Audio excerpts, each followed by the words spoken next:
حضرت عائشہ رضی اللہ تعالیٰ عنہ سے روایت ہے کہ رسول اللہ صلی اللہ علیہ وآلہ وسلم نے فرمایا، سرکہ بہترین سالن ہے۔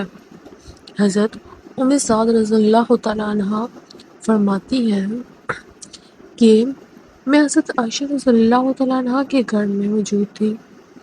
رسول اللہ صلی اللہ علیہ وآلہ وسلم نے پوچھا، کیا تمہارے پاس کھانے کو کچھ ہے؟ انہوں نے عرض کیا، ہمارے پاس روٹی، کھجور اور سرکہ ہے۔ رسول اللہ صلی اللہ علیہ وآلہ وسلم نے فرمایا، بہترین سالن سرکہ ہے۔ اے اللہ، تو سرکے میں برکت عطا کر کہ یہ مجھ سے پہلے نبیوں کا سالن تھا، اور وہ گر غریب نہ ہوگا جس میں سرکہ موجود ہوگا۔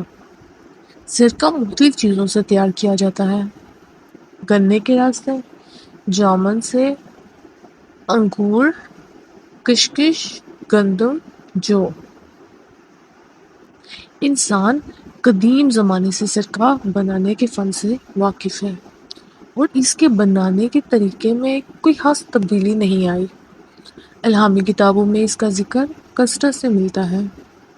سرکہ ٹھنڈا اور حرارت کا حسین امتزاج ہے۔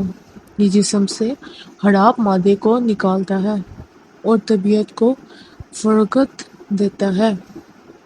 معدے کی سوزش کو دور کرتا ہے۔ جس انسان کو سینے میں بوجھ کی کیفیت محسوس ہوتی ہے، ان کو اس کے استعمال سے آرام آتا ہے۔